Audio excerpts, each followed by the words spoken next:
El libro negro del capitalismo. Capítulo 1. ¿Por qué un libro sobre el capitalismo? Bienaventurado capitalismo. Nunca anuncia ni promete nada.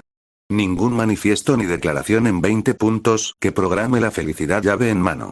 Aplasta, destripa, humilla, martiriza, sí. Pero, ¿decepciona?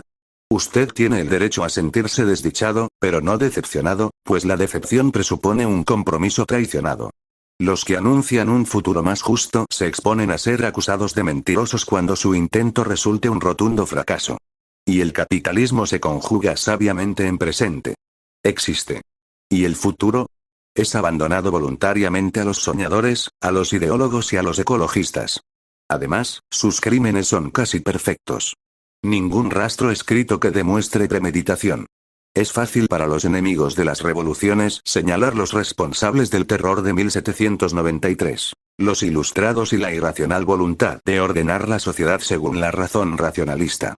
Las bibliotecas se hunden bajo el peso de los libros que incriminan al comunismo.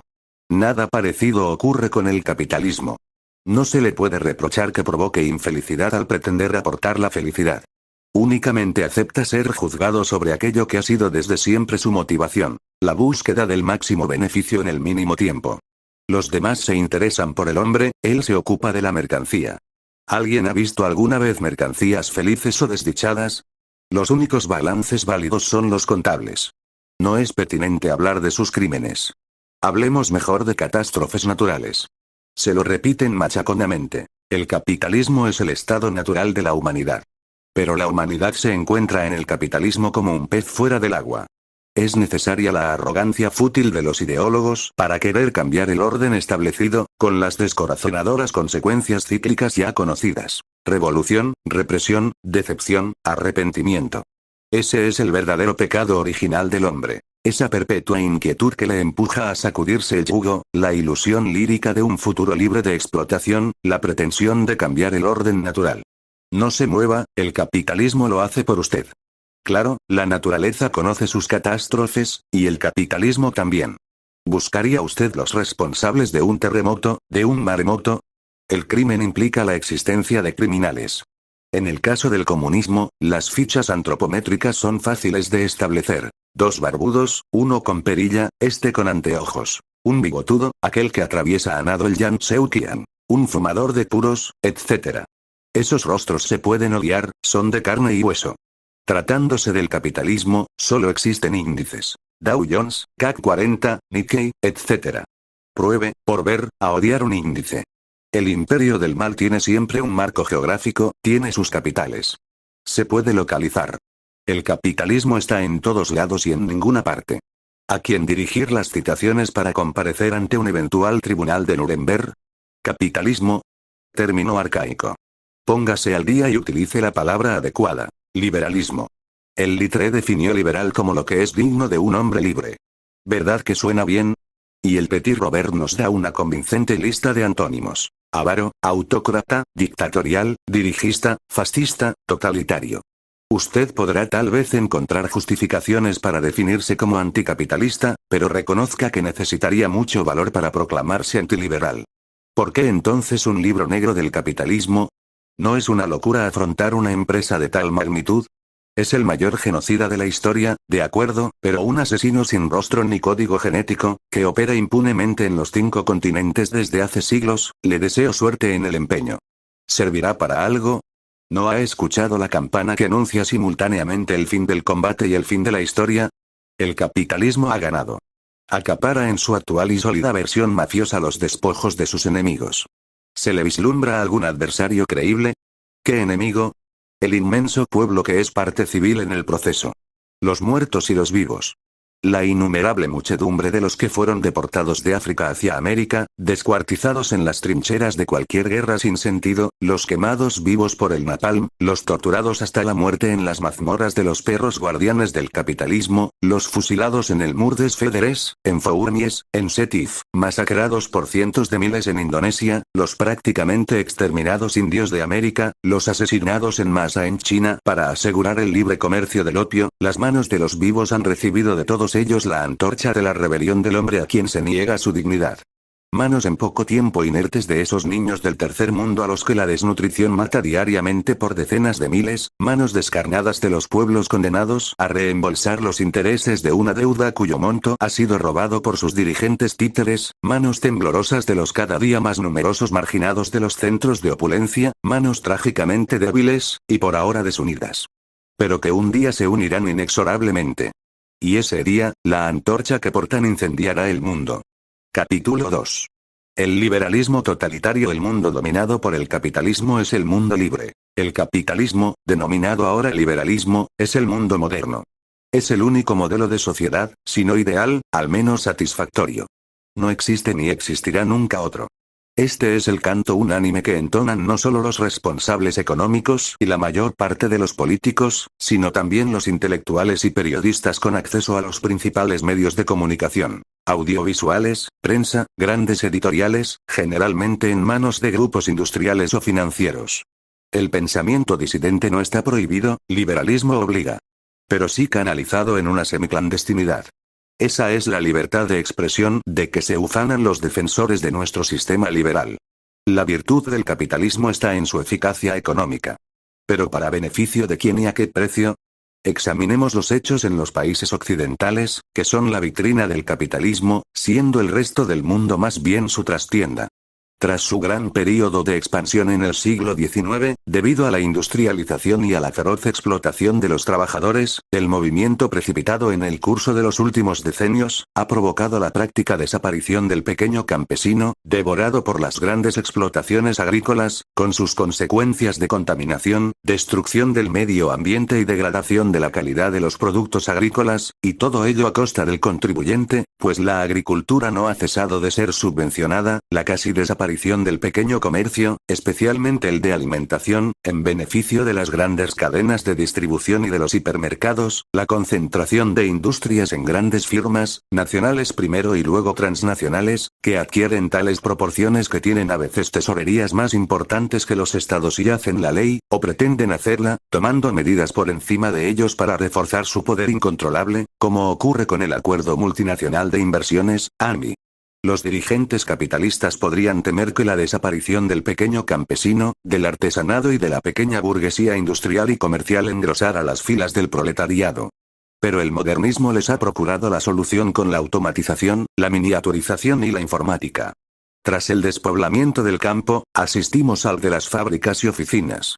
Como el capitalismo ni sabe ni quiere repartir los beneficios y el trabajo, se evidencia con las reacciones indecentes e histéricas de la patronal ante las 35 horas, medida sin embargo muy moderada, nos conduce ineludiblemente al desempleo y a sus desastrosas consecuencias sociales. Cuantos más parados hay, menos se les indemniza y por menos tiempo. Cuantos menos trabajadores, más se prevé reducir las jubilaciones. Ello parece lógico e inevitable. Sí, si se repartió la solidaridad a cuenta de los salarios. Pero si tomamos en cuenta que el Producto Nacional Bruto ha crecido más del 40% en menos de 20 años, mientras la masa salarial no ha cesado de disminuir, se ve de modo muy diferente. Aunque no en la lógica capitalista. Cerca de 20 millones de desempleados en Europa. Ese es el balance positivo del capitalismo. Y lo peor está por llegar. Las grandes compañías europeas y americanas, cuyos beneficios nunca han sido tan abultados, anuncian cientos de miles de despidos. Hay que racionalizar la producción para poder competir. Se valora positivamente el aumento de las inversiones extranjeras. Además de los peligros para la independencia nacional, podemos preguntarnos si no es el descenso de los salarios lo que atrae a los inversores. Los apologistas del liberalismo nos presentan a los Estados Unidos y a Inglaterra como los líderes de la prosperidad económica y de la lucha contra el paro. En los Estados Unidos, paraíso del capitalismo, 30 millones de habitantes, más del 10% de la población, viven bajo el umbral de pobreza, siendo la mayoría de ellos negros.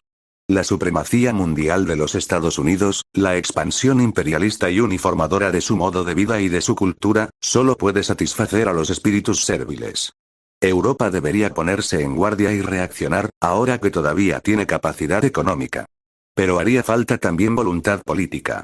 Para promover las inversiones productivas, en la industria o en los servicios, el capitalismo tiene la voluntad de hacerlos competitivos frente a las inversiones financieras y especulativas a corto plazo. ¿Cómo lograrlo? ¿Grabando estas últimas? Nada de eso. bajando los salarios y las cargas sociales. Es también una manera de hacer competitivo a Occidente con el tercer mundo. De hecho, en Gran Bretaña se ha recomenzado a hacer trabajar a los niños. Además, este vasallo de los Estados Unidos, al igual que su señor, no ha ratificado la carta que prohíbe el trabajo infantil. Atrapado en el círculo infernal de la competencia, el tercer mundo tendrá que bajar a su vez sus costos de producción, hundiendo un poco más en la miseria a sus habitantes. Después será nuevamente el turno de Occidente, así hasta que el mundo entero esté en manos de unas pocas transnacionales, mayoritariamente norteamericanas, y ya no haya prácticamente necesidad de trabajadores, a excepción de una élite de técnicos. El problema del capitalismo será entonces encontrar consumidores más allá de esa élite y de sus accionistas y contener la delincuencia fruto de la miseria. La acumulación de dinero, que no es más que una abstracción, impide la producción de bienes de equipo y de bienes básicos de utilidad general. Ya tenemos descrito el libro negro del capitalismo en su paraíso. ¿Qué hay de su infierno, el tercer mundo? Los estragos, durante un siglo y medio, del colonialismo y del neocolonialismo son incalculables, como tampoco se pueden contar los millones de muertos que le son imputables. Todos los grandes países europeos y los Estados Unidos son culpables. Esclavitud, represiones despiadadas, torturas, expropiaciones, robos de tierras y de recursos naturales por las grandes compañías occidentales, americanas o transnacionales, o por potentados locales a sueldo de las mismas, creación o desmembramientos artificiales de países, imposición de dictaduras, monocultivos que reemplazan a los cultivos alimenticios tradicionales, destrucción de modos de vida y de culturas ancestrales, deforestación y desertificación, desastres ecológicos, hambrunas, exilio de poblaciones hacia las metrópolis, donde les esperan el paro y la miseria. Las estructuras con que se ha dotado la comunidad internacional para regular el desarrollo de la industria y del comercio están completamente en manos y al servicio del capitalismo. El Banco Mundial, el Fondo Monetario Internacional, la Organización para la Cooperación y el Desarrollo Económico, la Organización Mundial del Comercio. Estos organismos han servido únicamente para endeudar a los países del tercer mundo y para imponerles el credo liberal. Si bien se les ha permitido el desarrollo de insultantes fortunas locales, estas no hacen más que acrecentar la miseria de las poblaciones. Debido a la automatización, en unas pocas décadas el capitalismo internacional no tendrá prácticamente necesidad de mano de obra. Los laboratorios americanos estudian cultivos in vitro, lo que arruinará definitivamente al tercer mundo agrícola, y quizás a la agricultura francesa, segunda exportadora mundial. En vez de repartirse los bienes, será el paro lo que compartirán de forma definitiva los trabajadores de todo el mundo. No obstante, servicios esenciales concernientes a la educación, la salud, el medio ambiente, la cultura, ayudas sociales, no estarán ya asegurados, puesto que no entrañan beneficios y no interesan al sector privado, al no poder ser asegurados más que por los estados o por la comunidad de ciudadanos, a los que el liberalismo quiere suprimir todo su poder y sus recursos. ¿Cuáles son los medios de expansión y de acumulación del capitalismo? La guerra, o la protección, a semejanza de la mafia, la represión, la expoliación, la explotación, la usura, la corrupción, la propaganda. La guerra contra los países rebeldes que no respetan los intereses occidentales.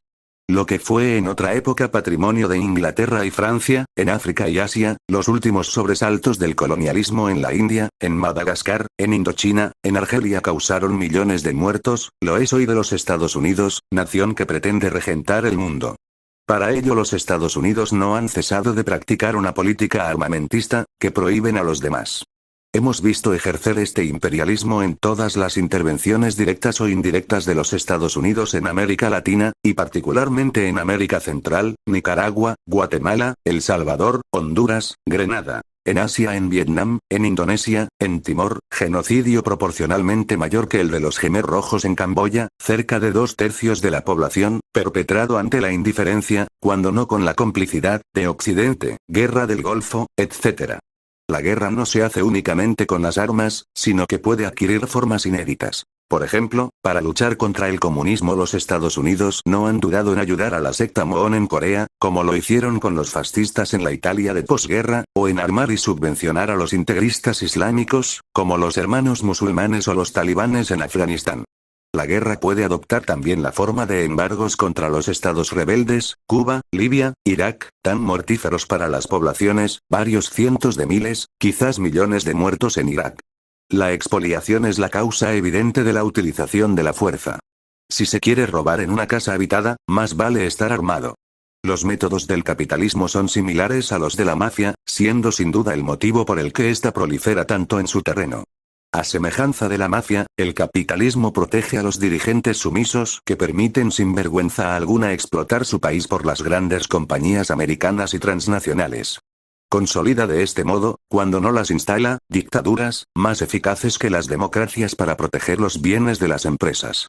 Sus armas son indistintamente la democracia o la dictadura, el negocio o el gangsterismo, la intimidación o el asesinato. Así, la CIA es sin duda la mayor organización criminal a escala mundial. La usura es otro procedimiento mafioso. Al igual que la mafia presta al comerciante que no puede nunca satisfacer la deuda y acaba por perder su negocio, o la vida, se incita a los países a invertir, a menudo artificialmente, se les venden armas para ayudarles a luchar contra los estados rebeldes, y deben reembolsar eternamente los intereses acumulados de la deuda, convirtiéndose entonces en dueños de su economía. Represión y explotación van de la mano. Represión antisindical, en otra época legal, ahora no confesada pero continuamente ejercida en las empresas, vigilancia represiva, criminales milicias patronales, sindicatos auspiciados por la patronal, CFT, y represión contra toda contestación obrera radical. La posibilidad de explotar tiene ese precio. Y sabemos, por Marx, que la explotación del trabajo es el motor del capitalismo. Las economías occidentales se benefician, en el tercer mundo, del peor modo de explotación, la esclavitud, y en sus propios países de la servidumbre de los inmigrantes clandestinos. Corrupción. Las multinacionales disponen de tales influencias y de tales presiones financieras y políticas sobre el conjunto de responsables, tanto públicos como privados, que ahogan cualquier resistencia con sus tentáculos de pulpo. Propaganda. Para imponer su credo y justificar el armamentismo, sus actos delictivos y sus crímenes sangrientos, el capitalismo invoca siempre generosos ideales. Defensa de la democracia, de la libertad, lucha contra la dictadura comunista, defensa de los valores de Occidente, cuando generalmente defiende únicamente los intereses de una clase dominante que quiere apoderarse de las materias primas, regentar la producción de petróleo o controlar enclaves estratégicos. Esa propaganda es difundida por unos dirigentes económicos y políticos, por una prensa y unos medios de comunicación serviles. Son les chiens de garde ya denunciados por Nissan, la traición des clercs vilipendiada por Julien Benda. Partidarios del liberalismo, aduladores de los Estados Unidos, no he oído vuestra voz alzarse contra la destrucción de Vietnam, el genocidio indonesio, las atrocidades perpetradas en nombre del liberalismo en América Latina, contra la ayuda americana al golpe de Estado de Pinochet, uno de los más sangrientos de la historia, las muertes de sindicalistas turcos. Vuestra indignación era un poco selectiva. Solidaridad pero no Disc, Budapest pero no Argelia, Praga pero no Santiago, Afganistán pero no Timor. No os he visto indignaros cuando se mataba comunistas o simplemente a aquellos que querían dar el poder al pueblo o defender a los pobres. No os oigo pedir perdón por vuestra complicidad o por vuestro silencio. En el diccionario del siglo XX, Ediciones Fayard, Jacques Attali nos da la cifra de una persona de cada 4 viviendo en Estados Unidos bajo el umbral de pobreza. En el mundo, cerca de 3.000 millones de personas disponen de menos de $2 diarios, 13 millones mueren de hambre anualmente y